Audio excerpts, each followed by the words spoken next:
Here's a quick look into today's episode. So those are my, what I call like guiding principles, things that I, try to live by in a professional sense, and as well as in a personal sense in daily life. And so the first one was community. For me, that's faith and family. Passion. I'm a strong, firm believer in if you're passionate about something and you truly are passionate about it, then you're going to succeed. You're similar, but servitude. For me, it's important to always be serving. So Lightning Academy is running the staple course is the jungle operations training course, and then the second platoon is the air assault platoon that runs the 11-day Army air assault course. They also run a rappel master course. The third platoon at Lightning Academy is the bolt platoon, or the basic onboarding for light fighter training platoon. That's the 25th initiative to integrate light fighters into the culture of the division, show newcomers kind of like what this place is all about, what they can expect in the next 2, 3, 4 years that they're here. That was the part that I was like not looking forward to the most. Like I was dreading having some of those conversations, and for me it was important to have those conversations face to face when I could. So I called Lieutenant Colonel Case in Korea. I talked to Colonel Mayo, and then had face to face conversations with the mentors here when I could, because I thought most of them would be very supportive, but it turns out every single one of them couldn't have been more supportive. And I think that just goes to show like the people that I trusted as mentors. There's a reason why I trusted them as mentors. And I'm leaving the Army with nothing but fond memories, thoughts, and it's absolutely made me who I am, and I will never regret a day that I spent in the Army, and it's all because of the people. Welcome to another episode of Teach Me to Fish, where our purpose is to help leaders better understand what drives people. In today's world, the core of recruiting and retaining talent revolves around leadership, and not just average leadership, but motivated, values-based, inspirational leadership. Our purpose is to get a little bit better every day. Progress equals small victories and stacking habits. Habits like getting up early, working your butt off, learning something new, being positive, and surrounding yourself with phenomenal people. So what I really want to do is when you told me you were getting ready to, you're changing command, you're getting ready to move, this is like the perfect time to kind of talk about these things. Right. You got a lot of things going on in your life, and what I wanted to do was I wanted to talk about it while it was still fresh, while before you've had kind of 6 months to kind of think about it, right. And what's going on, and that's why I wanted to do this today. So I'm super appreciative that you'll take some time to spend it with me. I'm right. Super interested, but there's also a lot of people that are interested in what captains and people like you that have had the experiences that you've had. What's on your mind, over the last 8 or 9 years, right, in the Army, and then what has it been like? What's on your mind kind of going forward? Right. That's kind of the spoiler alert, I'm kind of right. giving it away about what right. I'm really looking forward to talking to you about today. Yeah. Well, I have loved listening to the podcast for the last however long you've been doing it, year plus, 2 years. Yeah. I don't know how long it's been, but I think the first podcast that I listened to was when you had Mac Lawler on. Yeah. And I loved it because number one, it was a peer of mine, yeah. And I was also about to take over his job, so that helped a lot. Yeah. But I really appreciate the array of you had senior NCOs, officers that I really look up to, and then also peers. And so yeah. It's huge for me to hear a peer perspective, and then also a senior leader perspective. So that's been awesome over the last 2 years. So I'm honored to be in the same room and talking the same microphone as some of those people. But yeah, looking forward to it. Yeah. So. Well, for the same reasons that I wanted to talk to Mac, and the same reasons I've been talking to those folks, is people share with me now what things they're interested in hearing, and what kind of topics do they want to hear about, and I feel it wakes me up early in the morning just to kind of, who's the next person I'm going to get, who's a person that I already know that's kind of shaped my leadership, right, and the leader that I've become.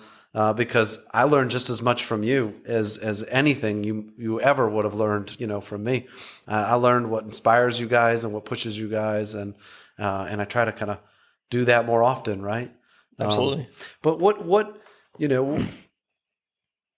is it that you want people to think about when they hear your name, and what do you want people to feel like when they hear your name? Yeah, so I think it's changed throughout the years. In the 9 years I've been in the Army. But it's kind of changed as I've gone along, and maybe as I've matured professionally. So it's a different answer than what it would have been if you would ask me, 4 or 5 years ago. But now I would say, it's important to me that that people would see me as hopefully a leader, number one, but also someone who cares not only about their professional life, but is invested in their personal life and invested in their success. Because I think if you invest in their success, it pays dividends for the entire unit. And so, someone that cares about the actual person and not just the uniform or the rank and last name, but the actual, person in that uniform and their families and that sort of thing. So I like that you say how you said that, because, I feel like I've seen you just as many times, whether it's in the field, at the Lightning Academy, somewhere in the box, right? But I've also seen you at the Sony Open, at the golf tournament. I've seen you on a hike. I've seen you around Oahu, like doing normal things too, right? Doing things that our families love doing, that are out there. So you're not just buried in the Army, right back here, but you've also kind of living that life that I think other people want to have a life that's like that. Absolutely. I think for me, it's been important to see like some of the leaders that I've grown to appreciate and wanted to emulate are leaders who can take that time to get outside of work and be a human, and spend time with the family, balance those, when it's when they can. And so that was important to me. And it was great seeing you at the Sony Open and some of the other leaders that I see on the golf course or all around town and around islands, out in the surf breaks in Hawaii. Yeah, that's right. Yeah, we got a lot of opportunity out here to see people out enjoying life and doing a lot of things like that. What kind of drove you, rewinding the tape all the way back? Like, what kind of, coming out of high school, going into college, what kind of drove you towards thinking about the Army in the first place? Yeah, so I don't want to say I joined the Army by accident, but it's kind of a funny story. So coming out of high school, I knew I wanted to play soccer. That's all I wanted to do is at the next level. I don't come from a family of military. Nobody really in my family is in the military except for a few uncles and grandparents, but nobody in my immediate family. And so coming out of high school, I just knew I wanted to play soccer. And I was only good enough to play at a little small school in Tennessee. And so I went there and I liked it, but the school and the setting really wasn't for me. And so I remember sitting in my dorm room my freshman year at this really small school in Tennessee. I was just texting my mom and was like, hey, I don't think this is the right place for me. I don't know what quite is next, but this probably isn't it. Yeah. And then I was like, just kind of really just joking, said, hey, I think I'm just going to join the Army. And I remember she responded, oh yeah, right, like, and totally joking, not that she would have been absolutely supportive. But that kind of just I thought, hey, well, maybe that is an option. And so that's kind of the first like seed that got planted in my head.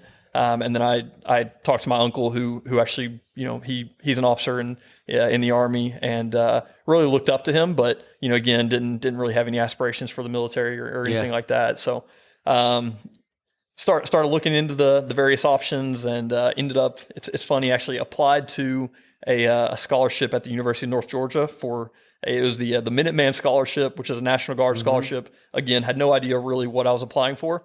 And ended up not getting the scholarship. And I was kind of bummed out at when I heard the news, I didn't get the scholarship. Yeah. But looking back on it, at the time, like I didn't realize that, what all went into that. And if I would have got that scholarship, I would have, been on a pipeline to the National Guard and great organization, but I didn't know the difference between National Guard and active duty. Right. And so looking back at it now, probably 15 years later or so, I'm actually thankful that I didn't get it, just because I wouldn't have had the opportunities, of active duty the last, 9 years. And, but after I didn't get that scholarship, I still, had the spark was still there for joining the Army. And so, I knew I wanted to go to what was my dream school at the time, was the University of Louisville in Louisville, Kentucky. And so, took a semester off college, worked full time, a couple different jobs, paid for the first semester, joined ROTC, and then was fortunate enough to get a scholarship. And so, got kind of locked in. And so, I say it was a bit of an accident, but I wouldn't change a single thing. What year were you when you got a scholarship at Louisville? So it's probably 2013 was my first semester there, January of 2013. And then so at the end of that, were you a sophomore, junior? I was a sophomore. Sophomore. Mm-hmm. Okay, so you did 1 year at that other school, then you moved over to Louisville.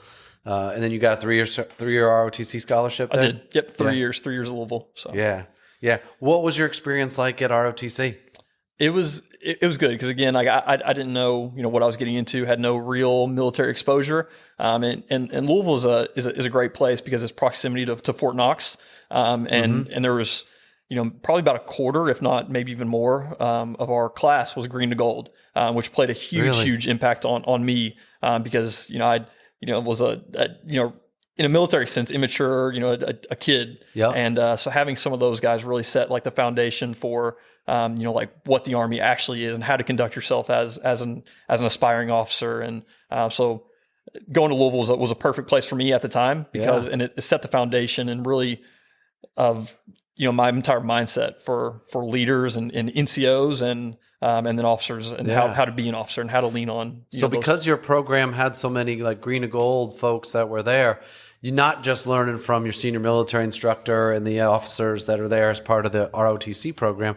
You were learning from your classmates as well, right? Right. Absolutely. I think it instilled in me, two main things. And it was, the importance of, it's everybody always says, listen to your NCOs, trust your NCOs, that sort of thing. But it really showed me, firsthand from day one, like these are, NCOs who have now become cadets and are going to be officers and they're also peers. So it taught me to, really trust and listen to NCOs and then also trust your peers. Exactly. And peers at the same time. So yeah, great little like 2-for-1, developmental. Yeah, I didn't lesson. think about it like that. As in like when you get out to the Army, some of your peers are going to have different experiences that they've had either earlier in the Army, earlier in life, and so not all peers are created equal, right?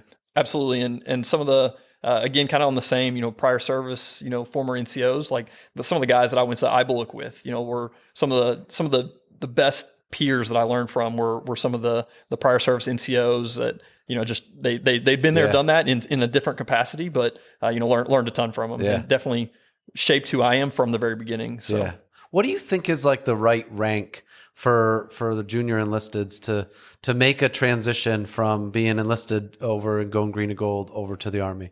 Do you have a sense of that? I think it varies by person. I'm sure. I think it's like I've tried to at least there are certain junior enlisted guys that I've in my company commands that I've at least like tried to show them the opportunity because I thought they were ready, but or they had that potential and that it was a good path for them. Right.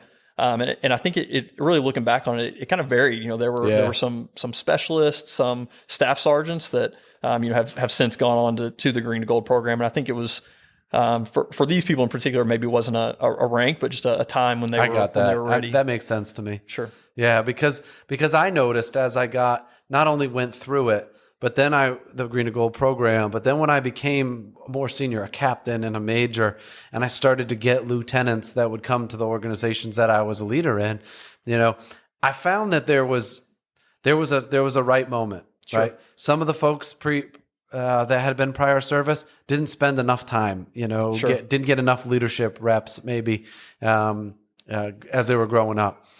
So that it didn't benefit them as much, right? And then there was definitely folks that spent too long that made the transition. Senior staff sergeant or sergeant first class making the transition over, not to apply a rank to it, but sometimes there can be a, come on, sir, you know what's going on. Sure. I don't have to do that. And there was at least a couple people I had to remind. I said, you're a second lieutenant now. You're not a sergeant first class anymore. You got to do what second lieutenants do, especially if you're in the infantry. You can't act like their platoon sergeant. You've got to act like their platoon leader. Right. I do remember back, taking it back to the ROTC bit, there were a few guys who were phenomenal. I just knew they were phenomenal NCOs coming in, and but you could also tell that it took them a bit to kind of break that mold, and I completely understand it from an outside perspective, but absolutely. Luckily, one of our cadre members, he was a former NCO himself, and he was a major, so he had kind of gone through that same transition. Right. And so I think they were getting that mentorship from him, and I was able to get the mentorship from all of them. So what made you choose infantry? Was there any doubt, or were you considering other things? So I was really considering two. It was infantry and aviation. I would have loved to have flown, but really there were there were a couple of those NCOs going through Green to Gold that had been infantrymen, and they were going right back into the infantry world. And then one cadre member in particular, he was a former Ranger, and was a big influence on me. And so it came down to it, and I at first I was kind of torn between the two, and then as I did a lot of reflecting and kind of soul searching, it was I realized I wanted to be really a Ranger, and I knew the pathway, or one of the pathways to that, was going the infantry route. So yeah. When you say you wanted to be a Ranger, meaning you wanted to go to the Ranger Regiment? Well, looking back on it, no, because again, kind of an immature cadet. I don't know if I could have told you. I don't know if I could have told you, what the 75th was, and I knew I wanted to go get a Ranger tab, and then it kind of went from there. Sure, interesting. I hear so many different ways. People, they heard about it. They had a family member that was either in the Rangers or in the Ranger Regiment. And how everybody's path is kind of different, and and mine's totally different than theirs. I had no idea what I was getting myself into. Right. Little did I know I would spend so much time with these kind of people, and these kind of organizations. So as you get ready to commission, and go back out and go out to the Army, was there any part of like, I'm getting ready to commission, I'm going out to the Army, that you just like, these are the things I absolutely know I have to do, heading out into the Army? Yeah. I mean, again, like what I had, kind of heard and seen, as a cadet, it was like, you're going the infantry route, like you got to go to Ranger school. And that was like the, kind of the one, the one thing that, is like, you got to get your Ranger tab, to be a, successful, infantry officer. And, I looking back on it, I don't know if that's completely true. I definitely am a huge proponent of Ranger school, but that was probably the one thing that stuck out when I commissioned. That was, obviously like the 50-meter target was eye bullock, but Ranger school was kind of the big hurdle. So And what did you learn at Fort Benning when you went there? You go to eye bullock, you went to airborne school, you went to Ranger school. Like how did it kind of change you as a leader, or make you more prepared before you went to your first unit?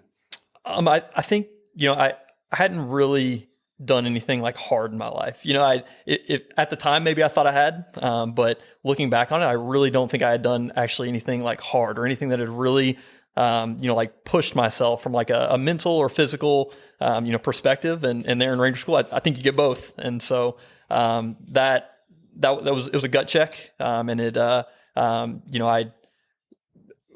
feel like I was fairly humble going into it, but it was certainly even more humbling, going into it, and a great experience all around. I think it really set the foundation for me, for my entire career, leading up to this point. Yeah. I like how you called it, doing something hard. For the rest of my life, ever since I was 19, I went to Ranger school when I was 18. I turned 19 in Ranger school, or on graduation day. Everything I've done in my life since then, I've compared to it. Right. As tacky as that is to say, like, it was like, if I made it through that, I can make it through. Right. I can make it through this. Absolutely. We're going to be okay. Right. And it was like the foundation of my young adult life, as you go forward. And I think that's why, sometimes there's not enough context behind the statements of like, if you're going to be a successful infantry officer or infantryman, you got to go to Ranger school. You got to get your EIB. You got to do these things, and I think it's not, there are people that have been successful that Absolutely. Didn't do some of these things, or didn't graduate. They went all the way through, but they didn't graduate. Right. But for most folks, it's that doing something hard. It's proven to yourself what you're capable of. It's proven to yourself that if I made it through this and this scenario, this situation, if I made it through 40 something tasks and got my goes and didn't get too many no goes, I did it on my second chance, to get my EIB, like that tells me I'm going to be able to do something a little bit harder later on in life, right? Absolutely. And then I think two of the most developmental things that happened to me in my young career was, number one, recycling Florida phase of Ranger school. I was feeling good going into it, and then it was a good again, another humbling factor, and but it also pushed me. Like, I thought, man, I've been in here, like, I don't want to do this phase again. And then but was able to get through it with a lot of support from peers and family. Yeah. And then the second thing was failing EIB EIB the first time. Showed up to the 101st Airborne and went straight into EIB. Didn't even know what EIB was, and Right. it didn't go too well the first time, but it was another thing where I got kind of knocked down, had to get back up, and those two instances of what seemed or what was like a small failure at the time, ended up being huge developmental, I'd say, successes for me, and developmental in my career and just me as a person. Yeah. Yeah. I mean, the amount of times I've heard somebody say something along the lines of recycling at Ranger School, or having to do something, or having to go back. Right. Rob Shaw talked about how he got injured and he had to go back. Like, he had to go back a year later. Like, right. That's a long year. Yeah, those are the real warriors, and the real Rangers that go back. The people that recycled Florida and had to go do a day one. Absolutely. That went all the way to the back. I had to do pre-Ranger with the Ranger Regiment. Then I had to do Darby. Then I did mountains twice. Then I did Florida twice. And in between the Floridas was best Ranger. So I got sent home. I had to go. I went home, went back to my family back up in Syracuse, New York, and had to eat as much as I possibly can, knowing that I had to get through 10 days in the field and Florida phase all over again. I just went through the whole thing. Right. Made it to the end, but I had to go do it again because I wasn't 50% throughout Ranger School. I still got to go, right? But I was like 3 goes and 4 no goes, so I had to do Florida phase again, right? And thank God somehow I made it through. I think it was like the old movie Officer and a Gentleman. Like, right. This guy's not going to give up. I got nowhere else to go. Right. I cannot go back to the Ranger Regiment without my Ranger tab. Like, I can't do it. Right. Yeah. Mine was the Christmas block leave, or the holiday block leave exodus. So we went from Florida up to Benning. Got off a bus, spent a couple of days there, went home with the family, spent like it was the shortest holiday block leave, but also the longest, because I had that kind of hanging over my head. I knew exactly where I was going right back to, but ate as much as I could over that 2-week period, and went back. So yeah. So you get out of Ranger School, and then you get out to your first units, like some of your first unit, 101st. How did it meet your expectations? Were you expecting, did it meet your expectations? What were you thinking? Well, so I showed up to the 101st at an interesting time. I was PCSing from Fort Benning on my way up to Fort Campbell, and the unit that I was joining, 3187 Iron Rakkasans, they were currently deployed to Afghanistan, and so everybody told me, they're like, hey, like, yeah, get up here as soon as you can, like, we'll get you on one of the mid deployment flights out here, and you'll join back up, and probably spend some time on staff, and who knows, maybe you'll be a platoon leader by the time we come back. And so I was amped up. That's what I signed up to do. I was pumped up, ready to go. Got up to Fort Campbell as soon as I could, and I get there, and they're like, "Oh, you just missed the last flight to Afghanistan, and so you're going to be here on Rear D for the next 3 or 4 months, whatever was left in the deployment."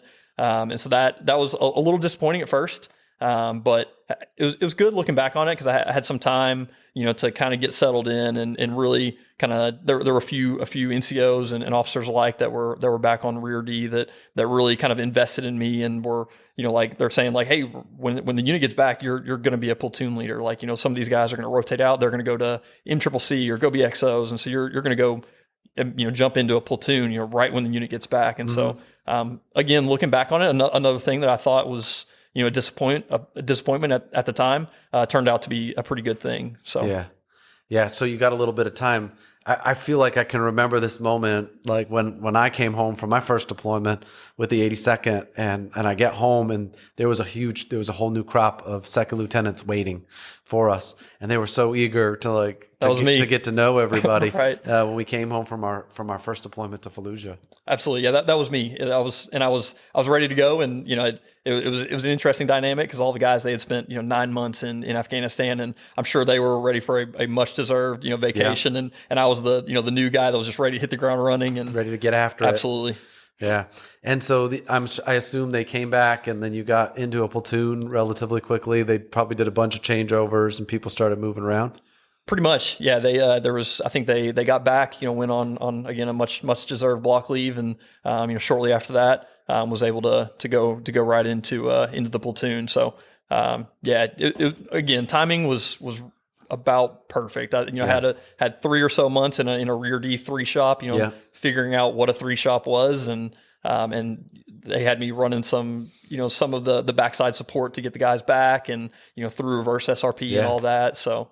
How was your experience as a platoon leader? Now you're a platoon leader, and probably most of your platoon and most of the people had just come back from a deployment or two. Absolutely. I think I was maybe one of, if it was maybe me and a few of like the newer like privates and guys that had just PCS there. There was me and maybe like 3 or 4 other guys that in the pool, really across the entire company that didn't have a deployment patch and didn't have a CIB, and so it was definitely the new guy. But I was again very fortunate. The team they really embraced me, and we a busy place, the 101st, right, and so we jumped right back into another train up cycle, and it was phenomenal. Really, the team there, the NCOs, my very first platoon sergeant was a rock star. And I don't think I wouldn't have been nearly as what little success I had if it wasn't for him in particular, and then the rest of the team. Yeah, I'm sure sounds like they pulled their arms around you. Let's get the new lieutenant squared away. Let's figure out how we go. Were you guys already on the patch chart for another deployment or no?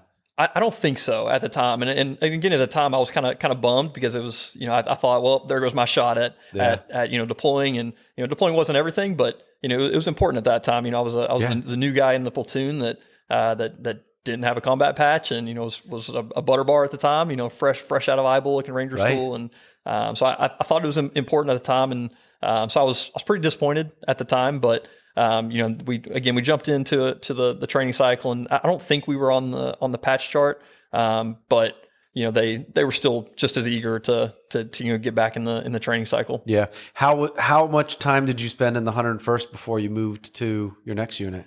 So I did about 9 months as a platoon leader, and right when I hit the 9-month mark, I had my company commander at the time. He was a former Ranger regiment, platoon leader in XO, and then was doing his company command time. And so, again, I didn't know anything about the Ranger regiment really. Like I had a few leaders that I looked up to that were in the Ranger regiment, but didn't really know what it was about until I really started working for him. And he was a leader that I wanted to be like, and so I wanted to do anything I could to be like him. And it was at the time Captain Zach Champa, friend of mine now. He's since got out of the Army, but he was probably one of the reasons why I wanted to join the Ranger regiment. So now you get this opportunity and off you go to RASP, right? Yep, pretty much. Yeah, I went. I applied and was fortunate enough to get fenced, and it was I had recently gotten engaged, and so it was it was the first big conversation that I had with my then fiance, Olivia, and me and Olivia had a conversation, and it was like, hey, this has become a dream of mine, to go to Ranger Regiment, and what are your thoughts on it and that sort of thing. And she was incredibly supportive, and so it's kind of funny. We ended up we got married, and then as we were on our honeymoon in the Virgin Islands, I got an email saying that I was fenced, and they asked if I could go to RASP like the next week, and I was like, well, I can't make that class, but pencil me in for the very next class after that, and it was kind of all history from there. Yeah, and then so you go to Fort Benning, you try out, and then you PCS from Fort Campbell, right? Yep. And then you head down there. What was your time like in the 3rd Ranger Battalion? It was phenomenal organization. I learned a ton, and it was again humbling to go to an organization like that where they're like the caliber of leader there, and you go from being a leader in a great unit, like the 101st, and you go to Ranger Regiment. It's every single person there is they're there because they want to be there, and they're all just a extremely high caliber of person, leader, and just rock stars at their jobs. Yeah. Was there anything about once you got to the Ranger Regiment that was surprising to you, that was different than what you thought it would be? I really didn't know what to expect. Again, maybe it was some kind of professional immaturity, or really just didn't know what I was fully getting into. And so I went in with very high expectations. I knew there would be high expectations of me, but didn't really have any like preconceived notions or anything like that. And so again, went into it very with a very open mindset, and just there to learn, and then try and give back as soon as I could, or be a productive member of the regiment. Yeah, I think that something that surprised me, maybe the first time, and then again the second time when I went back as an officer, is that you still have to lead. Like when you get there, there are going to be people that are borderline meeting the standard at times. Sure. And there are people that, their character is not 100%. And you're still going to have to lead, right? And there's going to be tough moments along the way. And there's going to be times where people start not wanting to be there as much as they did when they first got there, right? Not working as hard as they should, Sure. to stay in the organization. Or maybe in some cases feeling like they're maybe they should be given a pass, or maybe they're come on now, I've been here for this amount of years, I ought to be able to just kind of slide by, or things start to over time start to kind of drift into a different direction. And you have to lead, and you got to pull them back to the standard, pull them back to Abrams Charter, pull them back to the reason the organization was created in the first place. That was something that kind of surprised me a little bit on how much it affected me. Sure. I do think, now that I think about it, one of the things that maybe surprised me was, or maybe it was an exposure to different leadership styles. And there were some leaders that I would say fortunate to work for, but they had very different leadership styles that I hadn't worked for. Mm-hmm.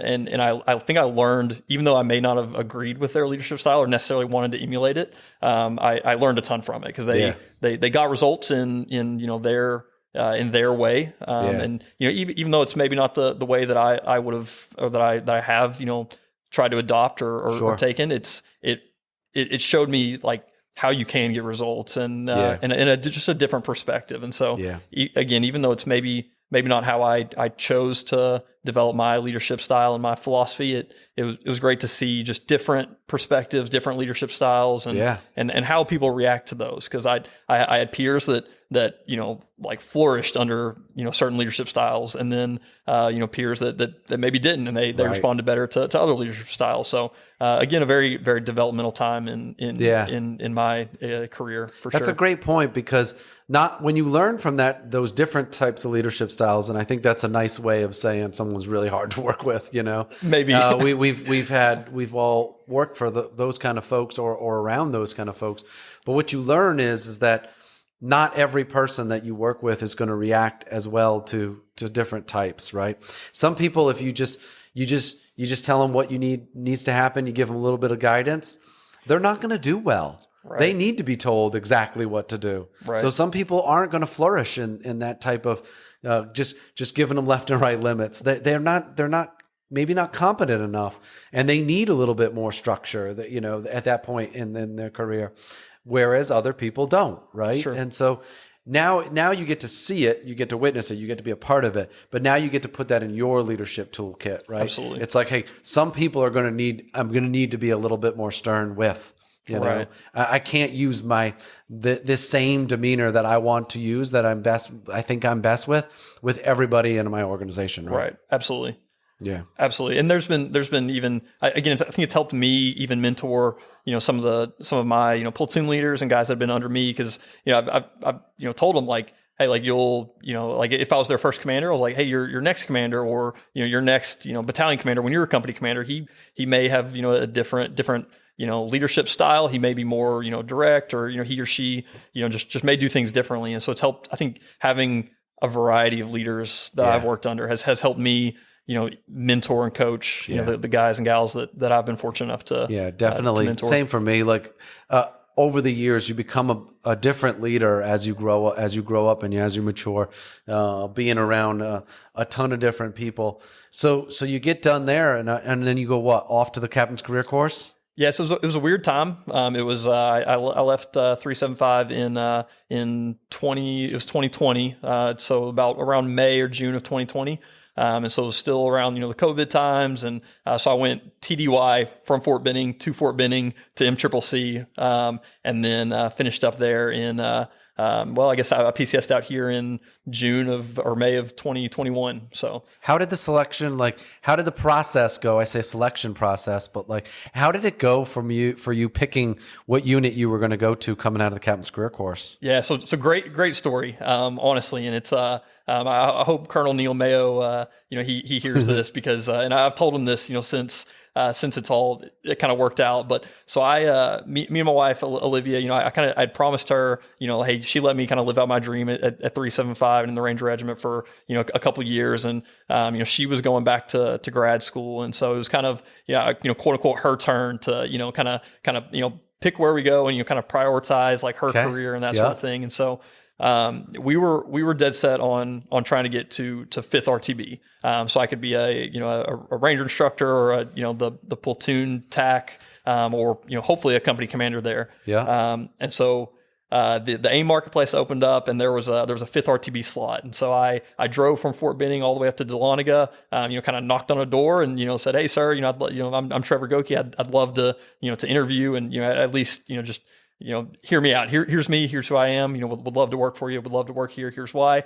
And it fortunately it all kind of panned out. And I had a 1-to-1 match in the marketplace and was slated to go there. And and I had interviewed with a few other units, 4th ID and here in the 25th. And I interviewed with I believe it was Major Batul. Over in 2nd Brigade in 25th, and who's become a huge mentor of mine to this day. But interviewed with them, and I remember Colonel Mayo, he was the 2nd Brigade commander at the time. He emailed me and said, hey Trevor, we'd love to select you, for a command position in the 25th. And I remember emailing him back, and my philosophy was be completely transparent and say, hey sir, thanks so much. However, since I've been interviewing, I've been offered the position at 5th RTB, and so I had to turn down Colonel Mayo, and I'll never forget his response. Was it was an email.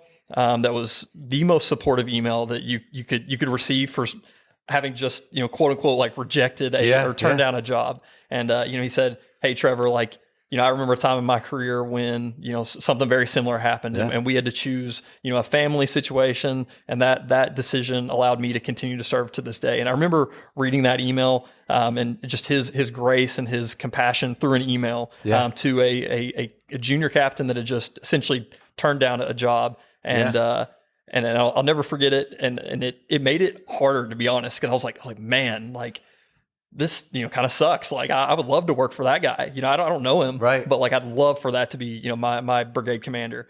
And so long story short, a couple weeks go by, and the day before the AIM marketplace closes, I get a call from the ARTB S1, and long story short, they said, hey, that requisition, that job at 5th RTB is no longer on the table. They've pulled it out of the marketplace, and it's no longer available. And so, it's the day before the marketplace closed. I had turned down Colonel Neil Mayo and Major Batul, and so my first phone call was to I believe I think at the time it was Major Batul, and said, hey sir, remember me? I'm the guy who just told you I didn't want to work there, or had another took another job. And he said, all right, well, hang on, let me talk to the brigade commander, and luckily the time zone change, or the time zone difference was it working in my favor.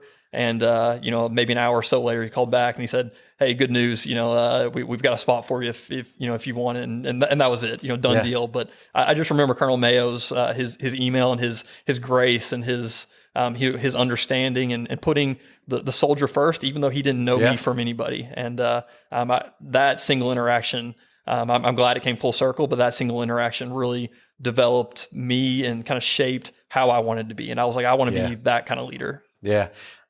I think that there's so many situations where people are so nervous about doing what you just did. But in every case, even in my career, where I was honest and I said what I was thinking, it's worked out. It's benefited, right? I don't have a case where somebody came back with, on the other end of it and was like, I can't believe you just turned me down. I can't believe you said no to this. I can't believe, it didn't work out. If that ever happened, in a sidebar conversation, maybe once, and I don't really respect that person anyway. Right. So it didn't matter, but the people that like when I was a major and it was time to get ready to go out to units and you do the interview processes, I mean, the people that did the same exact thing for Matt LeClaire is like General Buzzard, Colonel Foster, General Cavoli did the same thing. General McFarland asked me to come up to Alaska, and I was sitting there going, oh my goodness, like, what do I do? And these people were all brigade commanders at the time, or the year before when I was a captain, and I had to say, like, this is what Christy and I would love to do, and they were always so supportive, you know, and then they always came back around the next time it was time to move and said, hey, we'd like you to be part of our team, you know, come out here. Absolutely, and I think I certainly took that away from that entire interaction too, like,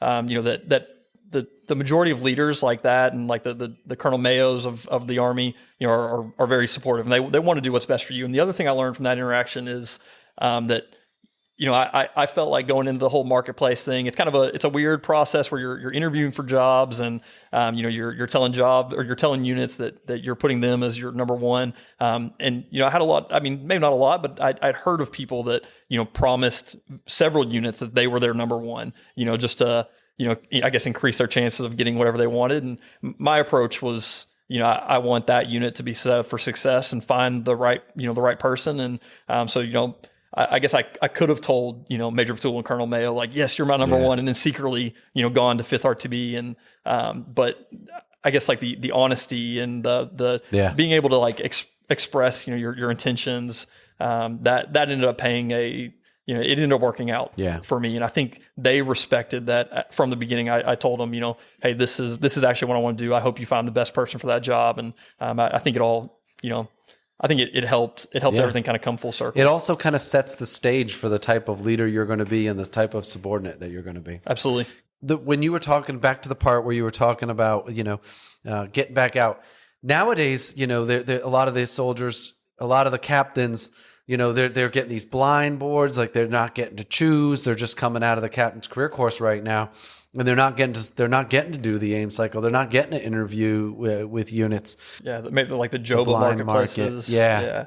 So the market, I mean, it's different for me as a brigade commander. Like each time, you know, going through the market and like how we're hiring folks, how we're recruiting, you know, over here at JPMRC. So what was it like? You came out here to Hawaii. What was it like getting ready to be, you know, on staff, get ready to be a company commander? Because that's a different type of leadership, right? Sure, absolutely. And again, it's you know, you go through MCCC, and you know, it's great for you know what it is. You know, prepared you very well, you know, tactically, and you know, you can ride an op order, that's for sure. But it's you know, I don't think you can experience company command until, or you can't really fully prepare for it until, you know, you're there, like about to take command, and you're able to like immerse yourself in the culture of the division and the brigade. And so getting to spend a few months on staff and you know, with the people, the peers and the leaders that I was around, you know, they invested a lot in me to make sure that I was ready.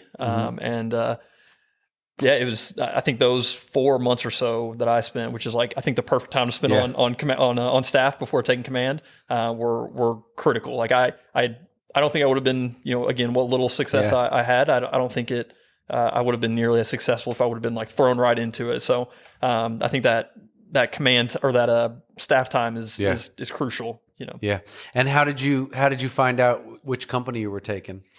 So I think if I remember correctly, like right when I got to the 25th, maybe a month or so later, it was the 2nd Brigade was on the chart to go to you know, they were on the pathways chart, and so the bulk of the brigade was going to Indonesia for Garuda Shield, and so I quickly became, you know, one of the lead planners for Garuda Shield, and kind of, you know, picked it up in the execution phase, and so we were in Indonesia, and I'm pretty sure Major Batul again was the S3. You know, he said, hey, you know, he told me and Joe Carinante, one of my best friends, he said, hey, Joe, it's looking like you're going to 121, and you know, whenever we get back from Indonesia, and Trevor, you're going down to the Wolfhounds, and so that's kind of how we both found out, and then we went, we're AS3s for a little bit. Yeah. And which company did you take over in the Wolfhounds? Yeah, so I took over Able Company of the Wolfhounds. Yeah. And then how long did you get to serve with them? So I think it was about a year, maybe a year, maybe 13 months or so. Yeah, I think it was about 13 months in Able Company. Yeah. And what were your expectations, to as being a company commander? Was there any part of it that kind of surprised you, was different than what you thought it was going to be? Yeah, I was really looking forward to the like the ability to really influence a 3 whole platoons, an entire company, and that's what I was hoping, when I was going into it, is that there would be that autonomy, or that freedom, and that time in your career where you're able to really implement your command philosophy and your leadership style for, and you have, platoons and platoon leaders and platoon sergeants that, you can give direction to and then watch them flourish. And so that's the biggest thing I was looking forward to. And it certainly didn't disappoint like that. It was, extremely fulfilling, and fortunately, I had Colonel Ryan Case was the battalion commander, and he was an incredible leader to work for. That really empowered me and my peers that were my sister company commanders, and really empowered us to run our company within his intent. Yeah. And so that was kind of what I expected, or what I hoped to get out of it, and it certainly just didn't disappoint. Yeah. And you did that for what, 12 months? About 13. Yes, sir. 13? Yeah, 12, 13. And then where'd you go? Then I went over to 214. Shortly after you had already left, or I guess it'd been about a year or so after you had left, but went over to C Troop, or Charlie Troop of 214, the Cav Squadron. And it's funny, I followed Court Adams. I took over Able Company from him, and then he went over to C Troop, and then I went over, just followed him right over. There was a little bit of a pipeline. Yeah.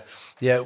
For a while there, I mean, I remember when I first got to the Rattlesnakes and I came in with Colonel Williams and then again with Colonel Mayo, they both said the same thing. Like, we are going to make sure that we put the right person, the right leader, in Comanche Troop, in C Troop, because they're out in front for the whole brigade, for the dismounted reconnaissance. Those scouts are out there kind of answering the PIRs for the brigade commander. So we need to put the right leaders in those platoons and in the right NCOs, the right first sergeant. We got First Sergeant Rubin that came over there. Like we had the right commanders that kind of came. And I just remember commander after commander after commander they were superstars. First it was Leverkusen, and then we brought over Tom Boggiano, and those are the guys that I had over there, and it was just phenomenal, right? Phenomenal leaders that were out there doing the right things, and it just kept going, So even from afar, as I was watching the same thing happen over there in the Rattlesnakes. Well, I was humbled too, because I as I was coming into the brigade and was in Able Company, I was humbled to follow that kind of lineage, because there were like some of the guys you mentioned, like particular Court Adams for me, huge like peer mentor of mine that really set me up for success in both companies, and so it was humbling to be following in kind of their footsteps, and just a phenomenal place to work and experience. But I will say that Charlie Troop in particular was very challenging for me, and it was a very challenging point in my career, because it was a different mission set. It was very, very different from anything I'd ever done, and so it was a pretty challenging time in a different environment, different setting.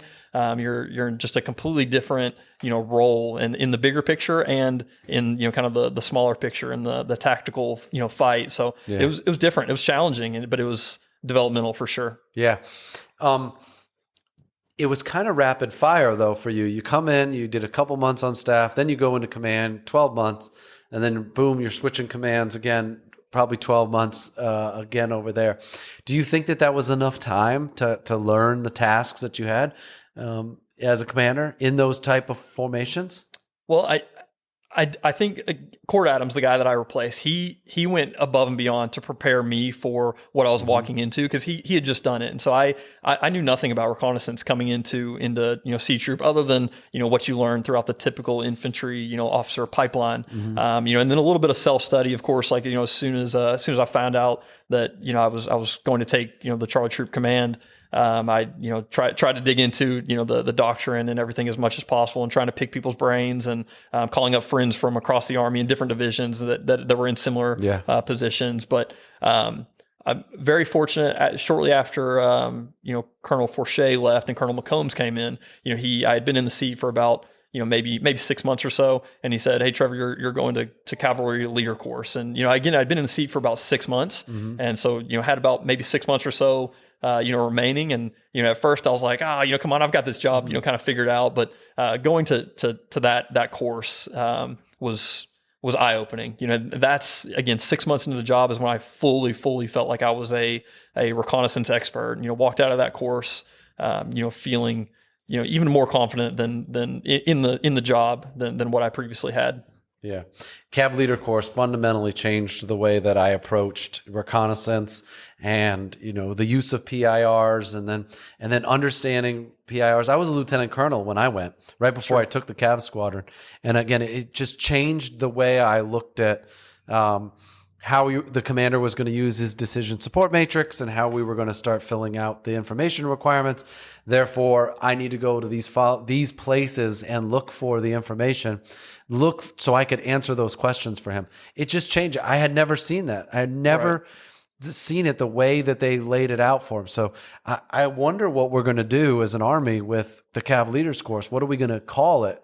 With a lot of the Cav squadrons, going away in the light formations. I still think it's so valuable, going forward. Right. Absolutely. And for me, my perspective had always been like an infantry mindset, a direct action for the most part, a few other mission sets here and there. But, and that, like, I always looked at reconnaissance from like a scout, like platoon lens and focus. And I never really fully understood or really had a perspective of like what the Cav squadron and then the various troops do. And so I'm definitely as curious to see what the Army does, how we accomplish that, that mission, the reconnaissance and security mission. Right, absolutely. Right? But more importantly, it's every commander needs to know certain information in order to make decisions. It's on your decision support matrix.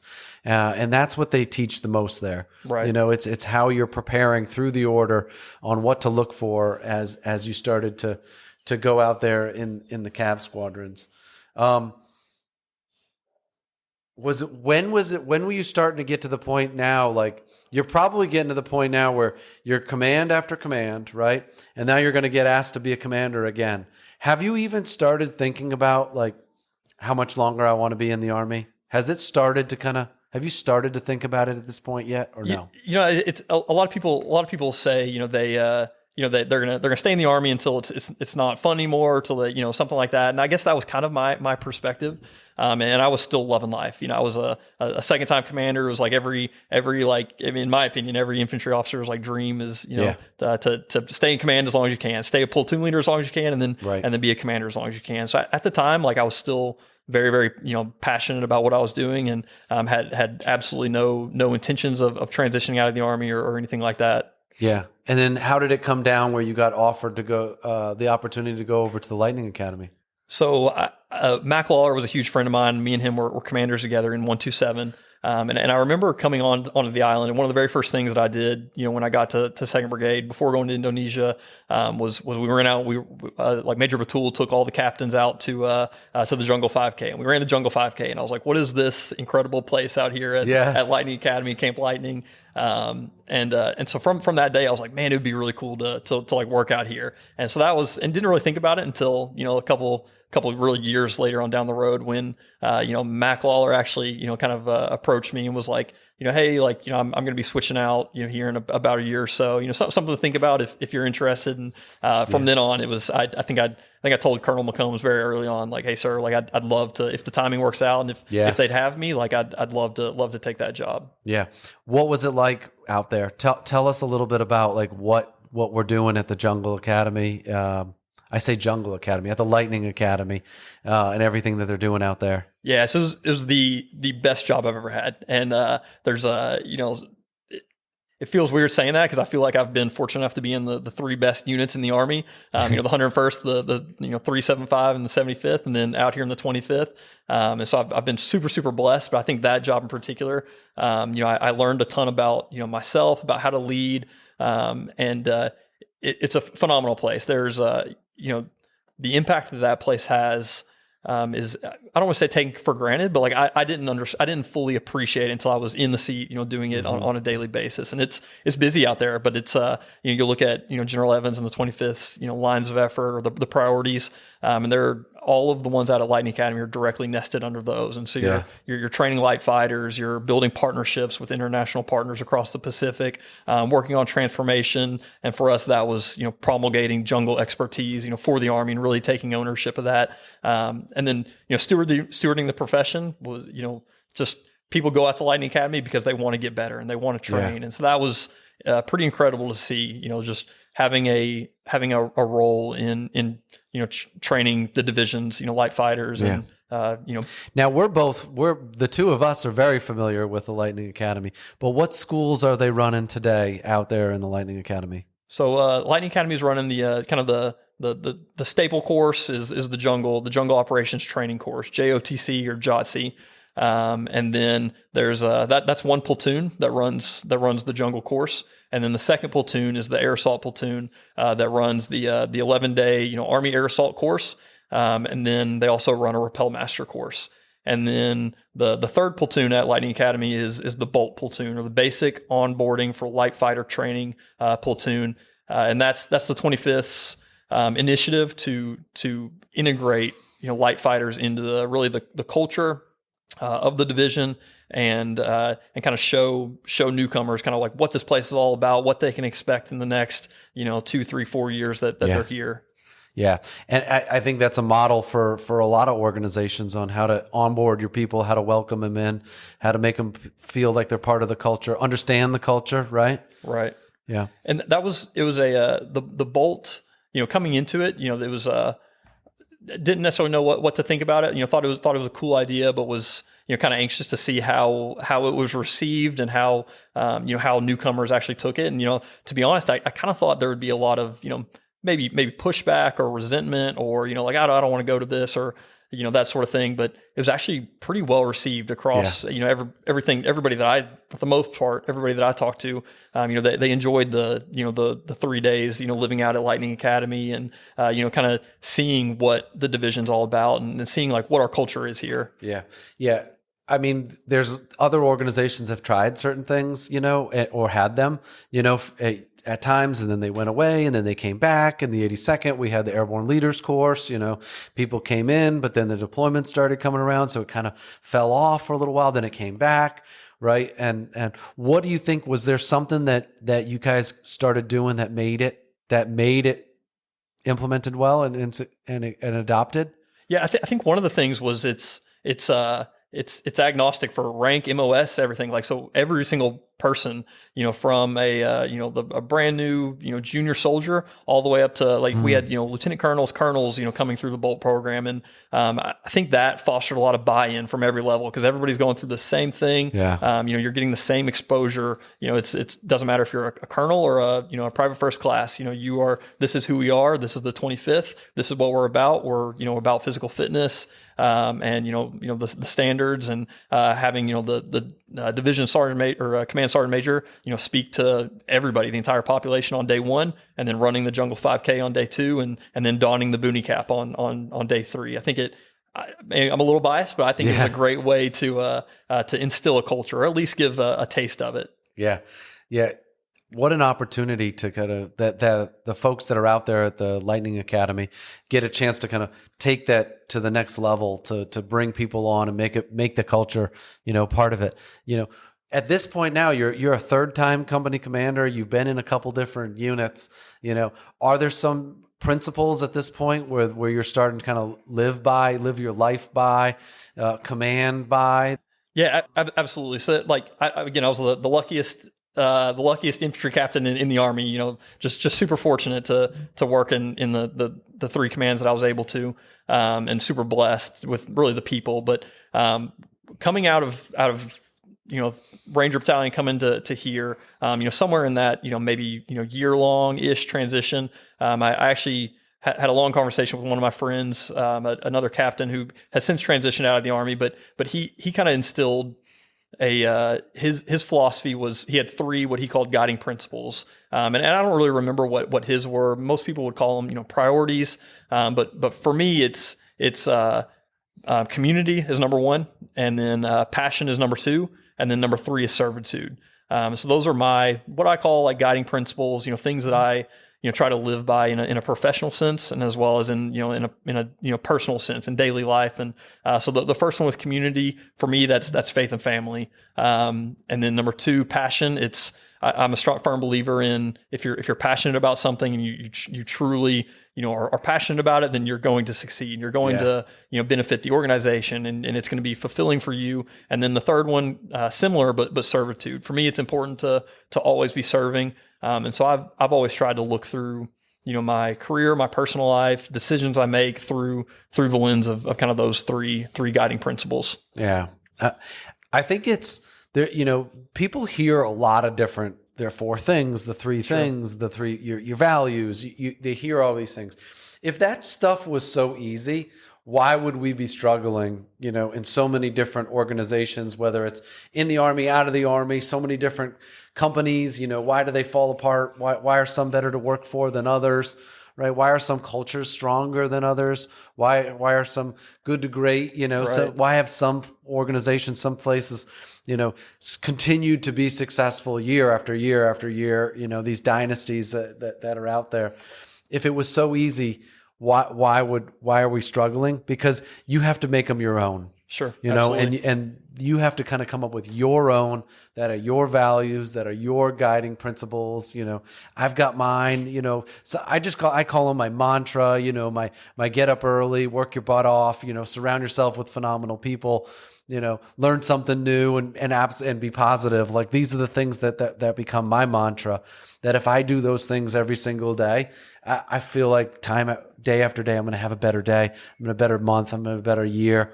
And here I am all these years later. And I feel like I'm still working on it, right? I'm still working on that ideal day. Right. Absolutely. And I think the personal reflection is like kind of the key part there. And that's what I always, I tried, hopefully it stuck with, some of the guys that I've, either peers or guys that I've, counseled, mentored, or attempted to, is no matter what your things are, your mantra, your priorities, or what I call my guiding principles, like no matter what they are, I think as long as you've done the personal reflection, thought hard about it, and it's the things that drive you or make you better and make your organization better and really kind of drive your life. I think that's the most important part, is having the personal reflection and taking time to really think like, who am I, and who do I want to be, and how do I get there, and what's going to take me there, and what's going to take this unit or this organization to that place. And so that's probably what drove me to it. And I was just blessed that a friend of mine, Nick Satwick's in Afghanistan. I think we had like an ice cream date in the chow hall at Camp Alpha, and it kind of went from there and stuck. I love how you can kind of take that and apply it to that moment where it became that trigger for you, the tipping point, the point where you're taking all those things and you feel like it just kind of went, it hockey sticked, right? It just went through the roof. All right. So at this point now, you're starting to think about, what do I want to do after captain? Do I want to be a major? What was going through your mind at this time before you got this amazing opportunity to go do what you're getting ready to go do now? But like, what were you thinking? Yeah. So there's very, very few things that could have really led me to leave the Army. Like I absolutely love the Army. I've been incredibly blessed and just fortunate to work in the Army. And so there's very, very few things that could have, kind of led me away from it. And, just so happens that one of those things kind of, appeared and that's, I always had back to my second guiding principle, a passion, for flying, kind of going back to when I was commissioning and trying to decide between infantry and aviation. There's no doubt in my mind that, infantry at the time was the absolute right answer. And so, kind of a long story about how it all kind of happened, but I was fortunate enough to get offered a position to go fly in the Air National Guard, which is what I'll be pursuing here soon. But for me, it was all about those guiding principles. Again, I had no really strong desire to leave the Army. Like I love it, but looking back on my guiding principles, it was. My wife she's Olivia. She's about to graduate from grad school, and so she's looking to start her career. And the Army is phenomenal in supporting spouses and that sort of thing. But for us, having a little bit more stability was important. And so this, the Air National Guard kind of afforded that for us. And then it hit the second guiding principle for me, which was, passion. It's something that I'm passionate about. I've flown a little bit on the, just private, side here and there. And then the third one, servitude. It's for me, I know I will always be in some sort of service capacity. And so that was just an awesome opportunity that kind of hit all of those three at the right time in my life. Yeah. Where are you guys going to be moving to? So the unit that hired me is in Pittsburgh, Pennsylvania.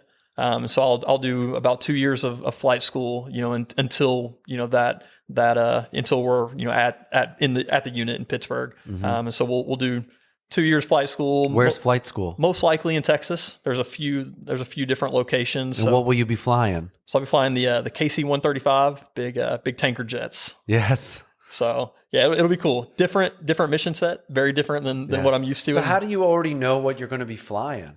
So it's the Air National Guard. It's all unit based, and so you apply directly to a unit. And that unit has specific aircrafts, and so this particular. So you and Olivia wanted to be up in Pittsburgh.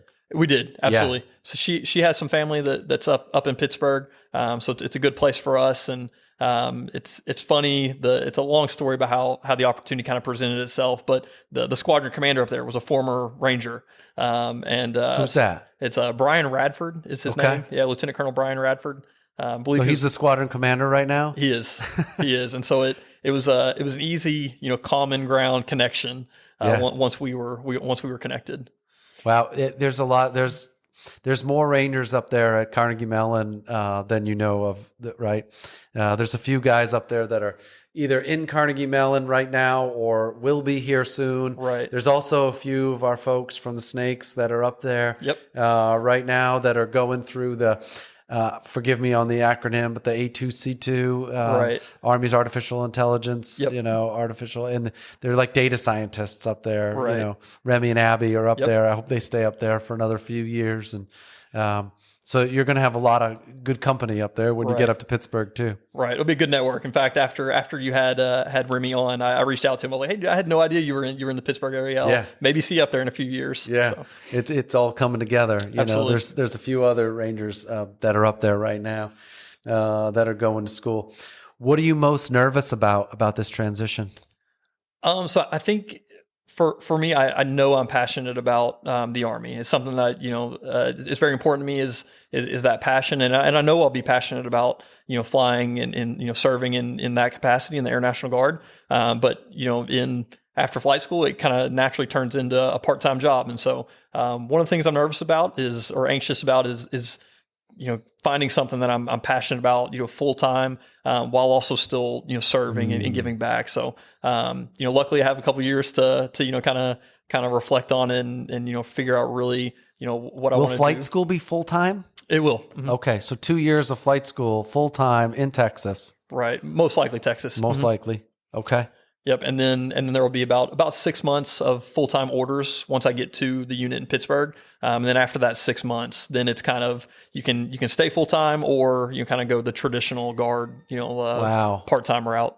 Yeah, I'm so ignorant to it, and I'm sure there's a ton of people that are also very ignorant to that opportunity. Absolutely, yeah. I really didn't know much about it, and then talked to a friend of a friend of a friend who happened to be in the unit, and I knew nothing about the opportunity, and it was for me again. I absolutely love the Army, but for me it was the right time and the right situation for me and my wife. Right. So and people would say you're so lucky to have fallen in on something like that, but it's absolutely from working your ass off, for all these years, having a great reputation, learning all the things you have through leadership and the multiple commands and the tough times, and get all the way back to getting through Ranger School, getting your EIB, these things, right? That's the reason you get picked for these opportunities. That's the reason when you feel like you got lucky.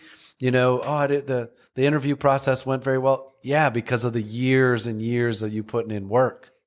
Absolutely. I mean, I feel super humble. There's a little bit of imposter syndrome just for the opportunities that I've had. I do like to think that the hard work definitely pays off. And it's not always been easy, but it's all been worth it every single step of the way. So I do feel very, very blessed and fortunate. Yeah. But I do think it's, their hard work definitely pays off for sure. Yeah. Has there been any part of this transition that you thought was going to be really hard, but has in turn not been hard? Absolutely. The conversations with the people that I care about, the leaders and the mentors that have invested so much time into me, that was the part that I was like not looking forward to the most. Like I was dreading having some of those conversations. And for me, it was important to have those conversations, face to face when I could, so I called, Lieutenant Colonel Case in Korea. I called, some of the key mentors, talked to Colonel Mayo, and then had face to face mentors or conversations with the mentors, here when I could. Cause I really thought that, I knew some of them would be extremely supportive, no matter what, but I figured there would be some along the way that would, be pissed at you. Yeah, exactly. We invested in you and now you're going to get out. What are you doing? Right. But it was not the case. That was absolutely not the case. And I thought most of them would be very supportive, but it turns out every single one of them couldn't have been more supportive. And I think that just goes to, show like the people that I trusted as mentors, there's a reason why I trusted them as mentors. And it's because they were like just good people and good leaders. And I think a good leader, if you have a good plan and a good opportunity, I think a good leader like will genuinely support you and be happy for you. So, and from a leader's, perspective, myself as a brigade commander, like those soldiers deserve to have the best commanders in charge. So even if someone says, "Hey, I'm going to get out of the Army after this," the soldiers still deserve to have the best commander, right? And I'm not going to not put you in command because you're telling me you're going to get out. Therefore, I'm not going to make you the Lightning Academy commander. Like that academy needs the best commander that it can have, right? For those years to establish that culture, to run the Bolt program. So that shouldn't be coming into the calculus. How much longer are you going to serve before I decide whether or not to put you in charge of these soldiers? I know I don't. Right. Yeah. Again, it was easily the hardest thing. It was the conversation that I was looking forward to the least and was kind of dreading. But you hit the nail on the head. It's those are the leaders that you want to work for because they're going to be supportive. And I've always tried to instill that in the guys that I've been fortunate enough to work with and counsel that, hey, support your guys and help them achieve their dreams, their goals, even if they don't align with, maybe the traditional, Army pipeline or, whatever it may be. Because again, kind of circling back to my, my second guiding principle, passion. If someone's passionate about something, I think they're going to be effective at it, and they're going to be successful, and they're going to give back. And I think people want to work for leaders that support them. And really, unless it's something that just doesn't make sense or is detrimental to them as a person or their family, then I've always tried to be as supportive as possible, and I've been fortunate enough to have leaders who are the same way. Yeah, I mean, just going back to all the episodes that I've done, like all these phenomenal leaders that I've been surrounded with for all these years, they're all going to say a different pipeline. I think it's a myth that there's this typical infantry, this typical aviation, artillery, whatever it might be, Army path, right? Right. I think it's a wives' tale. It's like that it has to be done. No, it doesn't have to be done this way. Right. The people that have had the best career, the people that have had, whether that's a 4 to 5 year, that's their career, that's their military time, right? You and Mac, right? 8, 9 years, right? Or you've done 30 years. Like what I'm at right now, right? There is no path. It's your path, right? Absolutely. And when the path is your path, I feel like you can be the leader that our soldiers deserve to have.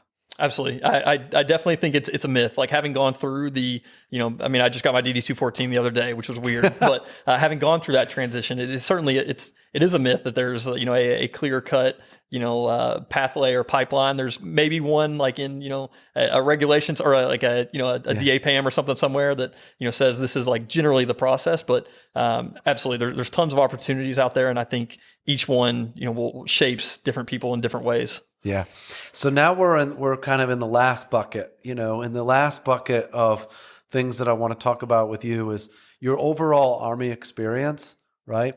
And how there are people that are at different stages in their career. There are people that are going to listen to this that are just getting started. There are parents out there that are considering how to advise their kids, going forward.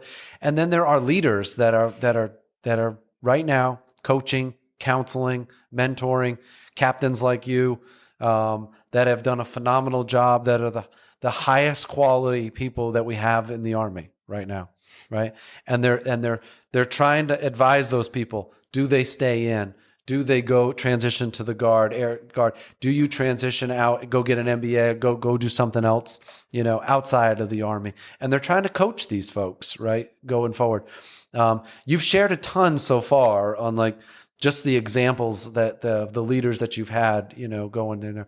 Is there any part of that is kind of that we hadn't talked about yet, as far as either advice or that those leaders did for you that kind of was a game changer that stands out? I mean, I'm a product of the leaders that have invested in me, and then the guys and gals that I've worked with and worked for, and was fortunate enough to lead. And so, I think just the care for people like Colonel White and Colonel McCombs, and the list goes on and on.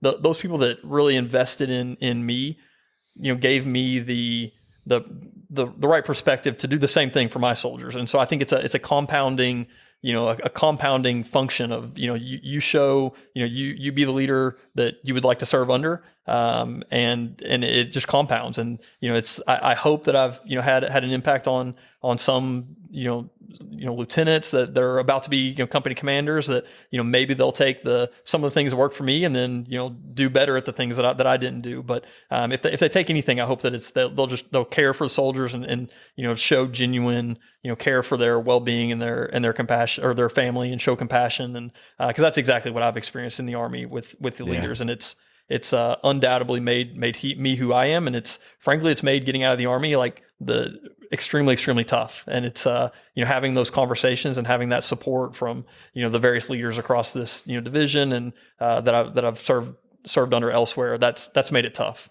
Yeah. Is there anything that if you were to advise folks that are staying in the Army for another 5 to 10 years, a direction that we should start considering certain things for the junior officers, captains going forward, is what should we be considering from maybe a talent management perspective?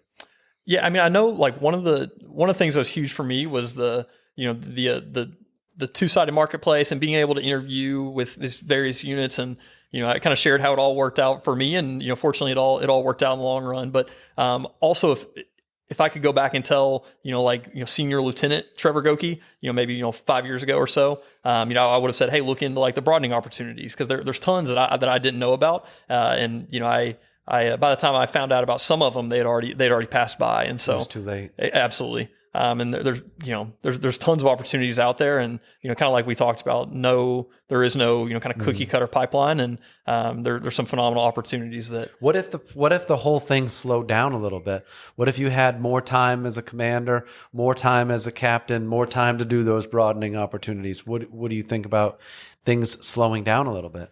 Yeah, I mean, it's easy for me to say because I was fortunate enough to spend three years as a company commander, but I do think if being like I kind of felt like I was hitting my stride in each one of those three commands, like at like maybe the 8 month mark, and and then it was only had 3 or 4 to really capitalize on that development of the first 8 months or so. And so I definitely think there's some merit to maybe staying in those key positions for prolonged times. I think it would have helped me to develop, and then also would have been beneficial for the entire organization. Yeah, if you were going to go out and be a major, what would be some of the things that you would hope for as a field grade that we might not be doing right now? Right. I know. Well, for me, I was strongly considering some of the broadening opportunities, and going to the congressional fellowship, or applying for that one, or the JCS fellowship, and kind of getting that broadening, and then I was very fortunate with a lot of the field grades here in the 25th, like the Major Batuls, the Major Schefflers, and the list goes on. But seeing how they took the job of people always talk about as you grow up, like the Iron Major jobs, the jobs that maybe you don't necessarily look forward to, but some of the leaders here made it look fun and enjoyable and easy. And so great. That's actually something that I grew to sort of like look forward to. And if you would ask me a couple of years ago, I said, nope, never want to be an Army major. And in the last couple of years, it's kind of been like, well, I wouldn't mind being an Army major because I do it like that guy. Yeah, because I do it my way. Exactly. And because that guy, he made an impact, but he still looked like he was enjoying it and he was passionate about it. And it clearly made an impact. Yeah, because if you see people that are out there doing it and they're not having fun and they are miserable, there's nothing that says you have to do it that way. Right. You can do it the way that we wanted to do it, the way that I want to do it. I refuse to be miserable every day when I show up. I love what I'm doing. More importantly, I love the people that I'm doing it with, even more these days. Absolutely. And I think I try to keep it in perspective of, the leader, your first line leader is I think probably one of the bigger motivating factors between whether you get out of the Army or stay in the Army or follow in whatever footsteps or take a certain route. And so I always tried to have the perspective of how am I treating my platoon leaders, and how are what kind of perception am I putting in their heads, because what's possibly next for them is company command, and so or they could choose to get out. And I think how I act and interact is directly impacts their decision. Similar to how my company commander in the 101st, it directly impacted my decision to try out for the Ranger Regiment. I wanted to be that kind of leader because he was just a great leader and a great person, and I wanted to be like that, and so I wanted to emulate that. Yeah. What have you noticed about the quality of the officers and the NCOs? Start with the officers that have been coming out to your organization. So I've been very fortunate, working at both in my last two jobs at Lightning Academy and in Charlie Troop, and it's been very, very high performing officers because they're selected for that second or third time platoon leader position. But even when I was in Able Company as a rifle company commander, I was incredibly impressed with the quality of platoon leaders, and they were better platoon leaders than I was when I walked into my platoon, which is great to see. I like to think that it's, not just a 25th ID thing, and that's, across the Army, but I had phenomenal platoon leaders and lieutenants and junior officers here. What are they in the mindset of retention? Then is it 50-50? Half of them are kind of already thinking about staying in, and then half of them are already kind of thinking about what they want to do outside? I think the majority of them have they've stayed into this point, and it's weird. It's kind of coming full circle. Some of my first platoon leaders when I was a first time company commander, now they are taking command, which is weird. But and then others, have pursued other options, the SFAS or Ranger Regiment. So it's been good to see the vast majority, if really only out of the 15 to 20 platoon leaders that I've had, maybe one or two have gotten out, and so it's refreshing to see. And I think that's a product of the leadership that we have across the board here in the 2nd Brigade and in the division. Yeah, I think the retention is important, right? Creating an environment and an experience that people want to be a part of and want to stay a part of, right, is important. I think it's equally important that the people that do want to do something else besides the Army, that they are the best ambassadors for us when they leave the Army. When they go out, they say, "Hey, I loved my time in the Army, but this is what I learned. These are the things that the leadership, the example, the things that I took away, the things that are going to make me a better a leader in whatever type of industry I go into outside the Army, right? That you can count on me to get the job done, that I've had some of these lessons, that I've overcome some amazing obstacles in my life. And I'm young enough to get to learn a new trait, but the things that I learned in the Army are absolutely coming with me. And there's so much positives that are coming with me. What are the biggest positives that are coming with you wherever you go, outside the Army? Yeah. Again, the hardest part about leaving the Army is the people, and I feel like I'm leaving behind a phenomenal group of people, and the junior leaders and the senior leaders that I've worked with.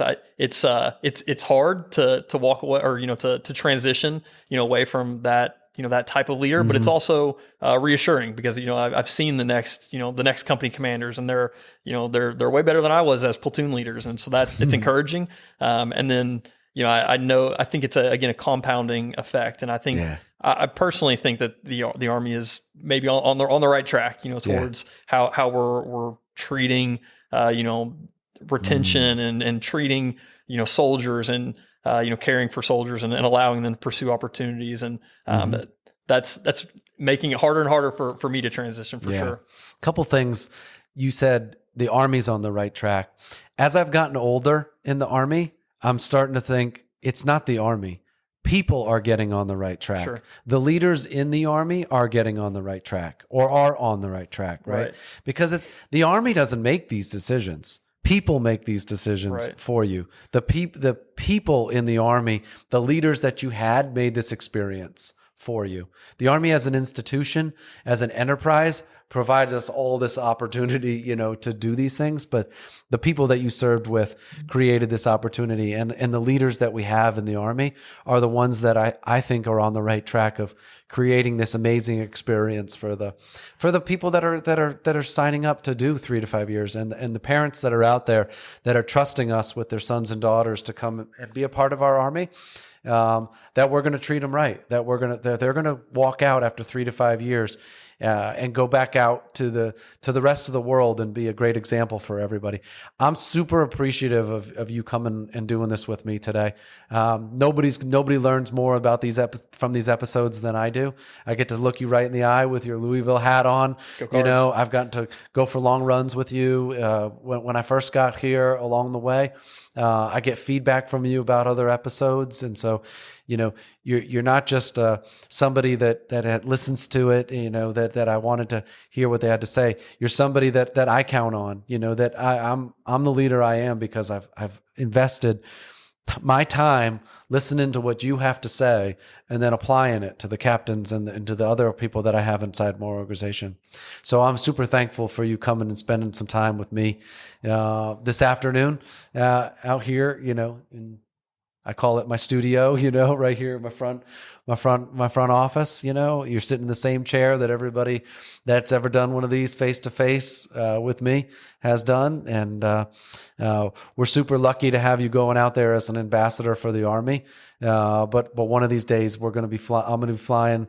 I'll be on a plane that you're flying out there one of these days, or getting refueled. So we're super lucky to have you going out there, you and Olivia, to be ambassadors for us. Well, I appreciate it, and it's humbling to sit in the seat with some of the incredible people and leaders and mentors that I've listened to hours of the podcast and it's an absolute honor. And I'm leaving the Army with nothing but fond memories, thoughts, and it's absolutely made me who I am, and I will never regret a day that I spent in the Army, and it's all because of the people, the people that I've been able to serve with and for and under. It's been phenomenal, and I'm truly gonna miss it. But it's again, I'll be a huge ambassador for the Army. I hope God willing, if we have kids someday, like I would be honored to have them, because again, I've seen the people that that make up the Army, and that will be the leaders of tomorrow and the future of the Army. And so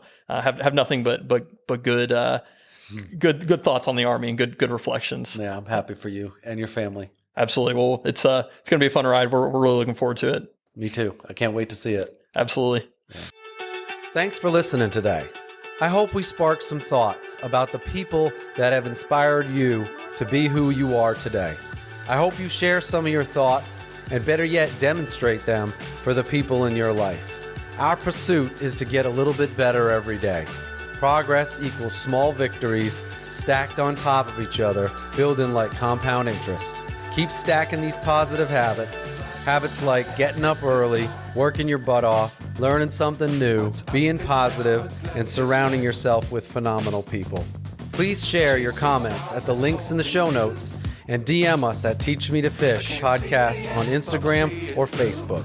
Looking forward to our next conversation.